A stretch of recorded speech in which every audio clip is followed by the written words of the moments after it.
All right, Lazy Millennials, welcome to the Lazy Millennial Lounge. I want to introduce you to Stephen Hughes of No Money Inc. Thank you so much for being here with us, Stephen, to talk about your business and all things content related to your business. Thanks for having me. Cool. So, give us some background context about you. What did you think you were going to be doing around the time you graduated from high school? And how does that compare to what you are doing right now? So when I graduated from high school, I knew I wanted to work in business. I didn't know if I wanted to start my own business. But fast forward to now, after dropping out of college in 2010, taking 7 years to go back and finish, and in between then starting a couple of businesses, I think that I finally have gotten my footing and we're doing this thing right now. Mm-hmm. But in college, I didn't grow up talking about money with my family. I'm a first generation Jamaican American. And, we came from humble beginnings. It was 8 of us, sometimes 10, depending on who was here from Jamaica in a 3-bedroom house. And, we've seen the lights or water be cut off. And we didn't really talk about money outside of saying like how much we didn't have, like, oh, don't touch that in the grocery store type thing. Right. Mm-hmm. And when I got to college, because we never talked about money, I made every money mistake possible. So I had 7 maxed out credit cards, overdraft fees to the point they closed all of my bank accounts. I had an eviction. I had repossessions, like plural. And when I decided like turn my financial life around, that's what made me start No Money.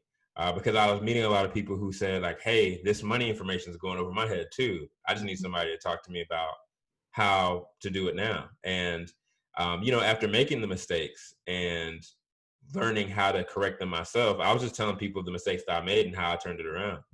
And then we started in 2014. But now we create curriculum for colleges and universities. We have a summit that we do every year for Black college students to teach them about money and to help them break up with broke. And then personally, I do a lot of speaking and some coaching in some financial education arenas, but mostly in speaking and developing curriculum to help people understand money for other people who talk about money. So Okay. yeah, that's where we're at. So, in your curriculum or curricula, what types of things do you cover? Like, what types of topics within financial literacy do you teach? And how did you figure out what to include, what order to include it, that kind of thing? Yeah. So um, when I really started thinking about money, right, I went to a financial education workshop, or at least that's what it was titled. And Mm, when I walked in, there was a bunch of old white men talking about HELOC mortgages.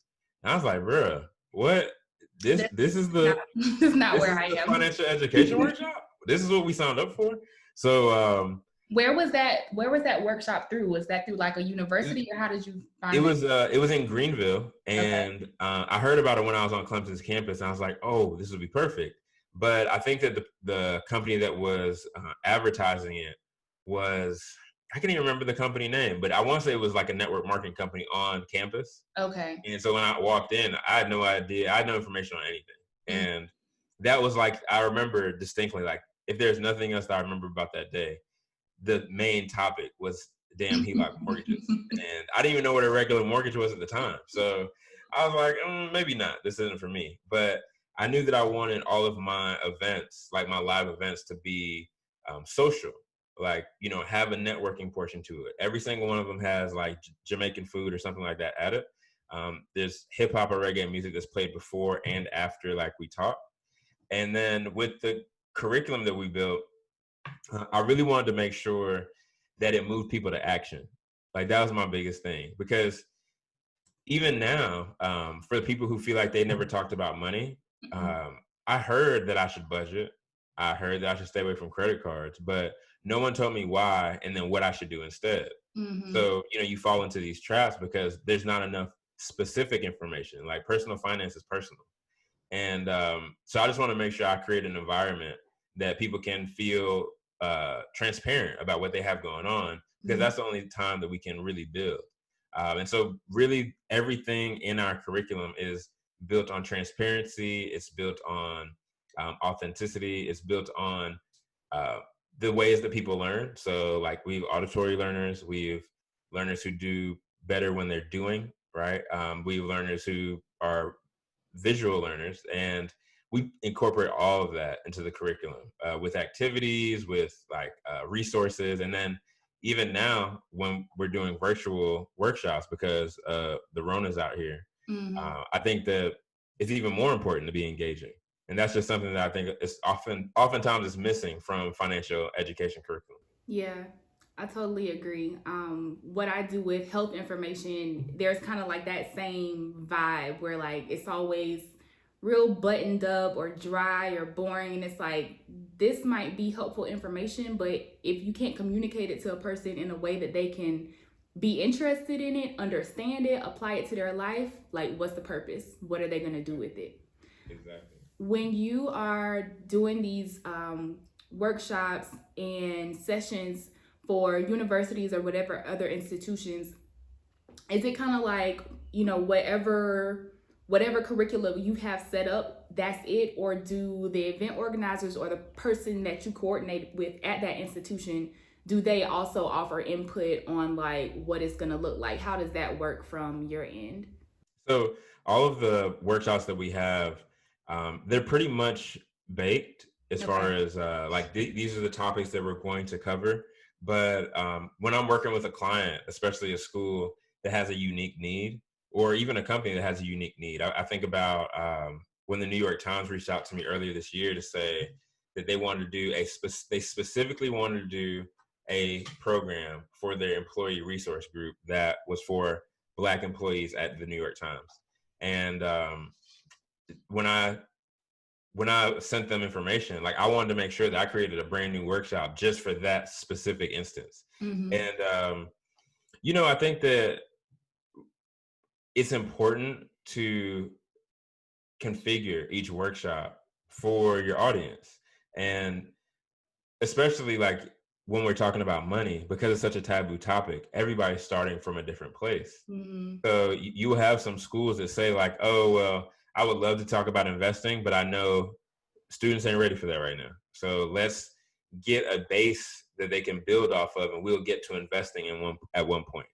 And so I think that really a lot of times or every time that I'm doing a workshop, I'll have a call before I even send a proposal or send any information, just to Mm-hmm. learn a little bit more about the organizer, learn more about the school or the organization, and configure the workshop for them for their purposes. Because uh, if you don't do that, then it's like a one size fits all thing, and that's not possible in personal finance. But I'll tell you this: like our most popular workshop that's requested is a workshop called Map Your Money, and it's pretty much the foundational workshop because it talks about um, your money mindset. It talks about the things that we've heard about money that don't serve us now, like Mm-hmm. money is the root of all evil, or it talks about setting financial goals with like a framework to say, I want to accomplish this by December 31st of this year. And so when students start that, the rest of the workshops that the schools ask us to do, whether it's talking about saving or making money or anything else like that, it builds on top of that first workshop. That's great. I like that that's your foundation because, like, there are grown ass people who who have issues with money mindset, and I'm one. Like, we all have those barriers, whether we realize it or not. So that's no, that's really dope that you start by laying that foundation. Um,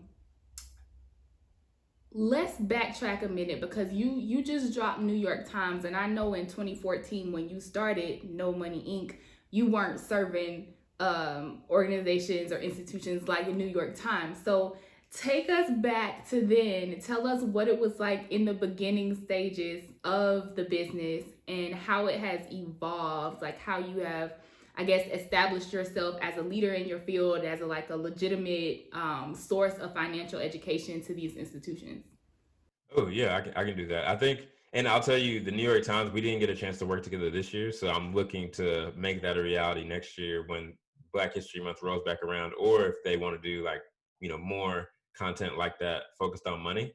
Yeah. But when I started in 2014, So really, the reason why I started No Money is because when I started telling people about my money stories and the mistakes that I've made, and then just telling them how I fixed them, and then I would just tell people like, "Hey, meet me here. Like, meet me in North Springs Park on Clemson Mhm. Road, and you can come and just ask me questions, and I'll tell you like what I had going on." And once I saw like the room actually filling up with standing room only, I was like, "Oh, I got to reserve bigger rooms." And I tried to reserve a room at Midlands Tech, and they asked me what organization was I with, and I was like, "Oh no, it's just me." And they're like, "Oh, we need an organization." So I started No Money, like so that I could reserve like bigger rooms going down the road, right?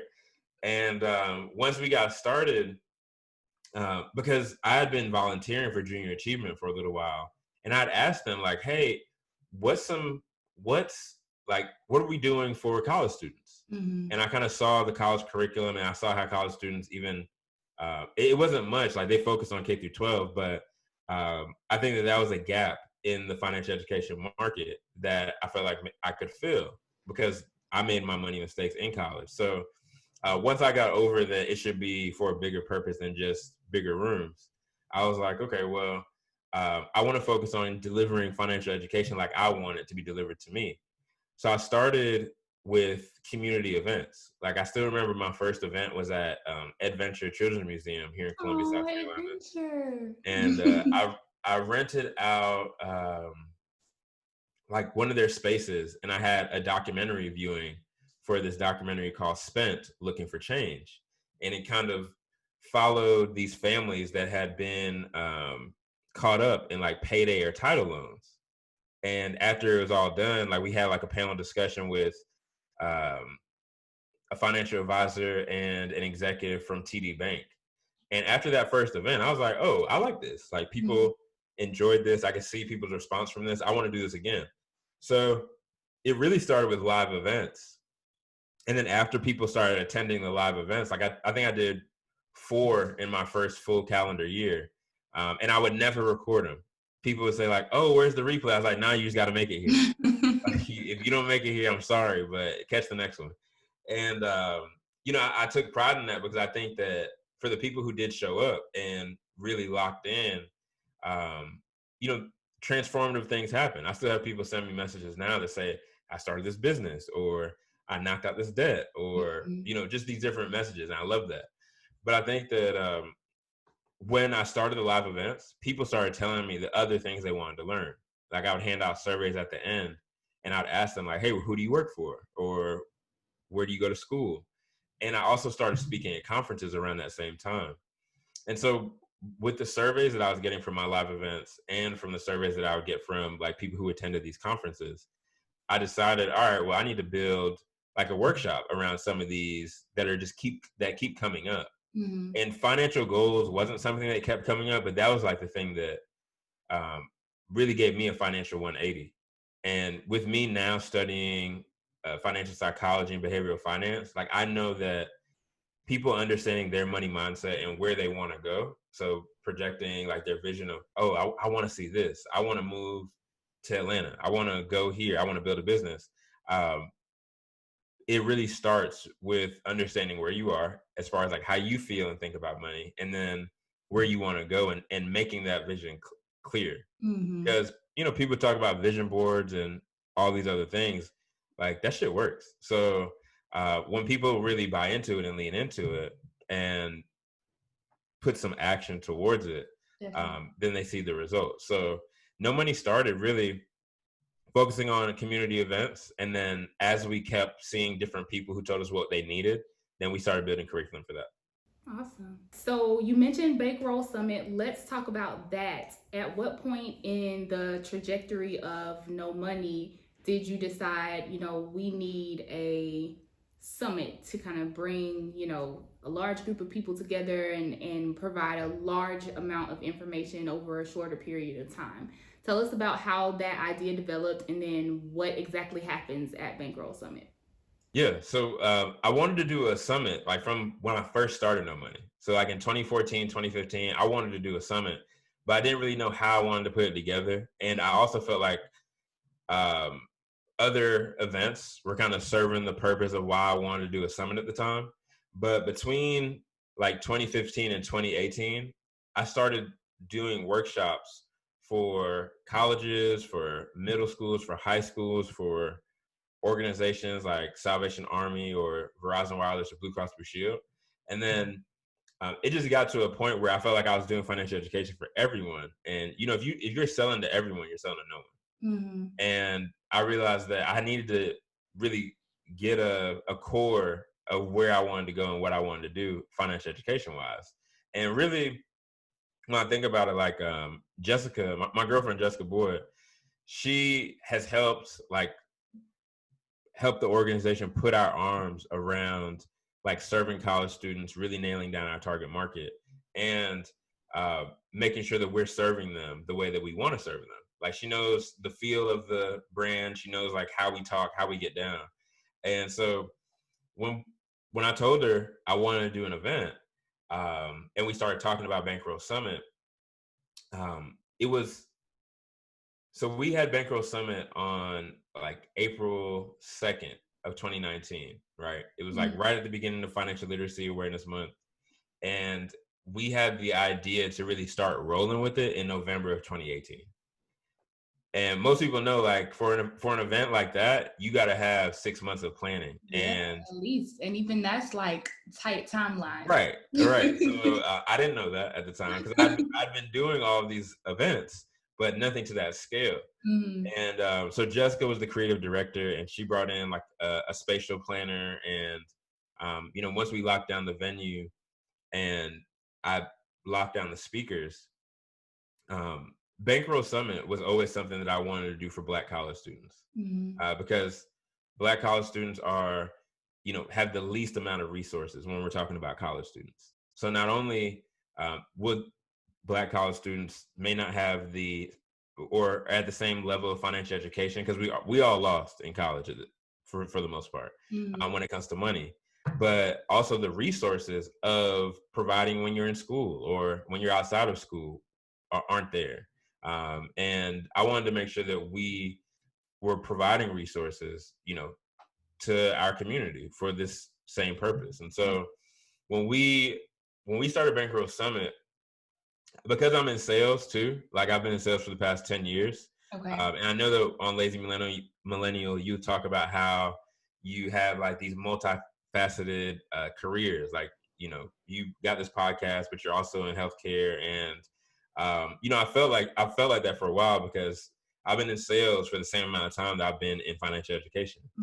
And because I had a sales background, I knew like, okay, I just need to go and, close these sponsors. I need to go and close these partnering schools.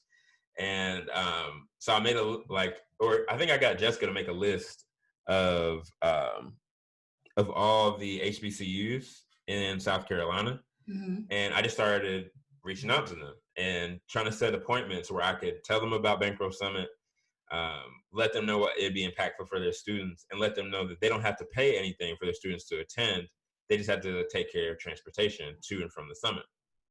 And we ended up having 5 schools that signed on as partnering schools: Benedict College, Allen University, Claflin University, South Carolina State University, and Voorhees College. Okay. And then Midlands Technical College signed on as a partner as well, and they sent students too through their entrepreneurship program. And so we had the students, we had the venue. The money was wild because it was a first year event. It was like the inaugural event. And when we got things kicked off, it was really it was tough, like trying to get sponsors because they wanted to see what was going to happen. A lot of times first year events that sponsors are saying like, oh, how's this going to go? Yeah. And so I had to put up a lot of the money like out of pocket for the event myself. But it was kind of like investing in a company, like investing in the idea and making sure it came to fruition. But after Bankroll Summit happened, we had, almost 200 students that attended. Wow. We had a full day. It was 8 speakers, all speakers of color, outside of like a couple of our sponsors. And we gave away our first Bankroll scholarship to a student from South Carolina State, a junior who has a 4.0, and he's a cancer survivor, and he's a caretaker to his mom, and he also is in the investment club. So he was just mashing. It was crazy. So I think that seeing or having the experience of Bankroll Summit and really putting it together, it made me feel like, oh, I can do anything now. You know, Yeah. the fact that I got a chance to pull Especially this off and it hit this level of what, further than I could imagine. Because I wanted like at least 100 students there, and once we got past that number, I was like, okay, well, we're in the money. it's icing on the cake. And especially to have like actually started working on the idea, what, five, five, 6 months before, like barely. Yep. That's quite an accomplishment. That's dope. I mean, I was following along virtually, and first of all, Jessica killed that. All the creative, all of that, the layout, everything. Like I remember saying, "Oh, this is legit. This is nice." And I think that's really cool that together y'all were able to harness the skills that y'all have to get like the core of the event like laid out. Like you have your sales background, you have the financial background. She has the like artistic perspective. How did you set like an anticipatory vibe for the summit? Whether that was like through social media or email or like any communications that you had with the students who would have been attending, what was that like? So like the first thing that I did was just realize what my strengths were, and I know that that's like not my thing. Like setting up social media campaigns and email campaigns and all that stuff, like that's not my bread and butter. Mm-hmm. That ain't my superpower, so I try to stay out of it, right? So I really leaned on Jessica and my social media manager at the time, for no money. I leaned on them to tell me like, hey, how's this thing supposed to look? Mm-hmm. And how far out do we need to build out the anticipation for the countdown or for the different posts? And Jessica came up with all of that, because and it's important, like as you're putting things together, to have people that are in their power position, like that's their bread and butter, that's what they do. And she was the creative director for the whole summit. um, I served as a program director, but all of those things, like the pieces that were designed, the measurements, like all of that stuff it had to be precise. And so she laid all of the calendar out on how we do the countdown. And then with the content, the big thing that I wanted to do, like I told you, I want my money events to be very social. So the thing that we were going for was like a rap money concert. Okay. And so even with the content that was on the Bankroll Summit page, like you had quoted money lyrics from rappers or from songs, and then you'd have like who's your favorite artist and what they're doing with their money, and just different posts like that where you could see the relation between money and music. Because I think that we make that relation just naturally. Like as a community, we think about that all the time. But I wanted to make sure that spoke like through our content, because that's what in college, like you remember them songs that was talking about you being broke and they spoke to your soul. You know what I'm saying? Like, bro, I feel you. Exactly. And you also remember those songs that was talking about like, I'm gonna make it. Like there's gonna be a day that I got, racks on racks on racks, Money or Rose. exactly. So I think that that was a big thing for me. And Jessica just took that idea and she blew it up from there. And then she did the countdown. I can't remember how many days out the countdown started. It might have been 25 days or 30 days, but it wasn't even every day that we would post like 5 days left. It was staggered up to 5. So it was like 25, 20, 15, 10, 5, 4, 3, 2, 1. Okay. And I think that also helped with content and planning for social media, because we knew like, okay, there's going to be one day on social media that we're going to just post a picture of a number and with a caption. So it was less to think about, oh, what's the picture that needs to be for this day, or what's the graphic that we need to design. Like it was just numbers that she already had lined up. But with the emails, because I think that was important too, that's how people got registered. Okay. We didn't do any, like, and now that I think about it, I didn't do any marketing for registration, because I knew after I locked down the partner schools, I knew the registration was taken care of, and I just need the sponsors to see that this is the target market that's going to be showing up.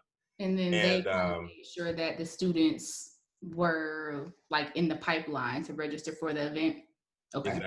Exactly. Because when I worked with, as I worked with schools, I'd work directly with like the career development department, and they Mhm. would register students for me. It Okay. wasn't like I was trying to get students to go to this website and register. Right. No, the business school registered the students. Gotcha. So it wasn't something that we had to market, because everybody who needed to register students already knew that the registration was open. Mm-hmm. So we could just engage with students through content on social media, and then in the email, on the email side, it was more so to stay connected with our points of contact on campus, and to let the students know, like, oh, if you haven't applied for the Bankroll scholarship, you need to apply now, because it's gonna end at 11:59 p.m. tonight. Okay. And so that's how, as far as the content, we had an email sequence for launching the scholarship. Like, once you registered as a student, you got an email to say, hey, you're registered for Bankroll Summit. These are some things you may want to do before then. And then if they had, when they filled out the form, if they had said yes, they want information about the Bankroll scholarship, then they would get an email immediately to say, hey, apply for the Bankroll scholarship now. And then 72 hours before the scholarship came due, they would get another reminder, like, hey, if you haven't applied, apply now. And in between 72 hours and the deadline, like, that's when I got all of the applications pretty much. Yeah. I think 2 students applied before then. Yeah. So that was really like the content. Like, we really had to think about who we were trying to reach. So on social media, we were trying to reach students. We were trying to engage with students. On Facebook, we were more so trying to engage with people who are around college students, who could Okay. direct college students to Bankroll Summit, just because it's an older demographic on Facebook. And then with emails, like, those emails went directly to those target markets of college students who received emails about the scholarships and registration.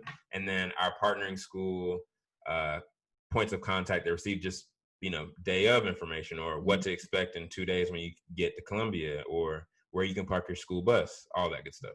Perfect. When it comes to your content on I guess, a more holistic scale, like not just related to Bankroll Summit, Mm-hmm. but I think you have your money segments with News 19, is that the station? Okay, so you have those, and any other like regular segments or um, like content pieces you have. How do you manage all that? I know that a lot of content creators have like their processes and ways to make sure that what can end up being an overwhelming body of content and content production doesn't actually overwhelm and incapacitate you. So how do you like juggle all that and manage it? Yeah, I think I came from a school of thought that, oh, I'm better when I freestyle. Like, I Mhm. can go off the dome and just give more value. But you have to plan some of this stuff. Mhm. It ain't possible to freestyle everything. So, like, for Money Mondays, especially because I've been doing them from home with the CBS affiliate here in Columbia, since I'm recording with the same background that you see right now, um, I have to think about it a little bit ahead of time, because before, I would send them the topic of the segment, and I send them some bullet points that we should probably cover, and then I would just show up at the station, and I just talk, because they would ask me questions. Mhm. But as I've been home, that's not how it's been, because I have to shoot the whole thing. I have to set up the lights, I have to set up the camera, I have to send them the video, and then they add in graphics with the video that I shot. And it's So just a video of you talking. It's not another person who is like live with you and asking you questions. exactly, Yeah, exactly. that changes things a lot. Changes things a lot, because now, like, I'm in the seat of production Yeah, for that, the and so entire production. exactly. So I think for just as we get back up to speed, because I'm sure I'll return to the studio soon, maybe next month. Mm, But as we get back up to speed, or before we get back up to speed, like, at the beginning of the month, I have 3 or 4 things that I want to talk about each Monday, and the last Monday of every month is Ask Steven. So, all, like, if you've texted me, if you've sent me a DM on Instagram or Facebook, if you've hit me up on Twitter, if you've shot me a question and group me in a group that we're in, I try to take all of those questions throughout the month, and then at the end of the month, I just find out 3 or 4 that I think a lot of people would relate to, and then Mm-hmm. I answer them on air. But for those other 3 or 4 Mondays in the month, I create a short list of segments that I want to record, and then so the Saturday, the weekend of before the Money Monday, I'll write out my bullet points. I'll write out my segments. I'll write out like a whole script, and I'll print it off, and then I'll read it, and then I'll throw it away because I don't want to memorize anything. I just want the Mm-hmm. points so that I know, okay, this is what I want to think about, and then I need to expound on this point. Because if you try to memorize the stuff and you're doing takes and the camera, it's gonna be a long night. Mm-hmm. And then for every Wednesday, like during Financial Literacy Awareness Month, I started doing an IG Live broadcast on my personal page called Friends with Money. And so now I do that every Wednesday. And now just at the beginning of the month, I talk to my money friends and ask them like, hey, are you down to cover this? And they say yes. And then we have a convo on IG and, get the people to ask the questions they want on that. Like yesterday we had a session that we did about buying your own business, like e-commerce business, and building it and scaling it. And I had Tanya Rapley, the founder from My Fab Finance, on there. And I think the more people the more voices I can bring to people so they can hear like, oh, I can do this, or maybe this is something that I want to do, is important. And then between Monday and Wednesday, like I just fill it in however. Like I do throwback Thursdays and flashback Fridays when I remember. But I'm very active on my IG stories, just one because I've been so focused on my health and fitness. Mm-hmm. And I have like a list of accountability people that I usually tag, like um, there's like 10 bros that I tag like throughout the IG stories, and then some other people that I try to stay accountable with on the fitness side of things. Mm-hmm. But and this is all from my personal page, right? And this is just for Instagram. So even thinking about the No Money page, like as we're working to find a new social media manager, I don't want to build out like what the content should be and could be for No Money right now. So right now it's just on pause, and we're connecting with people through our Money Monday segment and then through email. Got you. And then people still send us DMs on Instagram and Facebook, so I'll answer them, or I'll have one of our facilitators answer them there. But as far as planning out other content, a lot of it just comes, or I'll share other content from other pages that I think they have what people need to listen to. Mm-hmm. I'm getting better at doing that. I would imagine that it's really hard to run out of content ideas for a topic like financial literacy or financial education, because it's so broad and there's so many levels and like segments and places you could go. And on top of that, like you've been saying, there are always people asking you different questions. So like they are almost giving you content ideas. But do you ever feel like, man, I gotta write this list of 4 ideas and I just don't know what to talk about? Like, do you ever encounter a place where you feel like you've run out of topics or you've talked about all these topics already? And if so, how do you navigate that?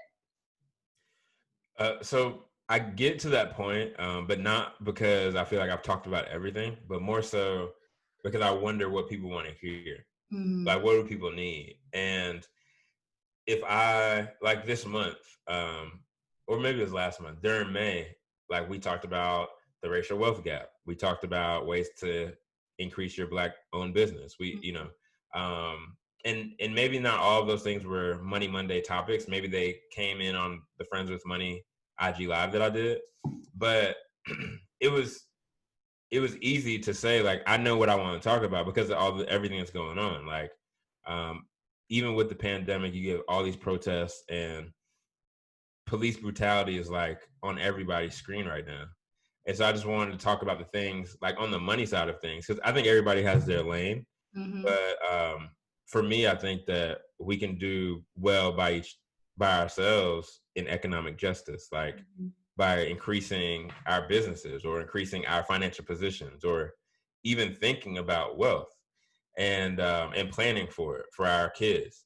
And so, I think with everything that's going on, I wanted to talk more about that. I wanted those topics to be at the forefront with whether it was an IG live broadcast or just talking a little bit more about like how you can even this past Monday, how you can reduce your financial stress with everything that's going on. So some of the topics, they come to me because of what's happening in the world. Mhm. But then if there's nothing popping like this, then I'll just ask people like, yo, what's a money thing that you thought about that you want more information on? I'll cover it on a segment and go from there.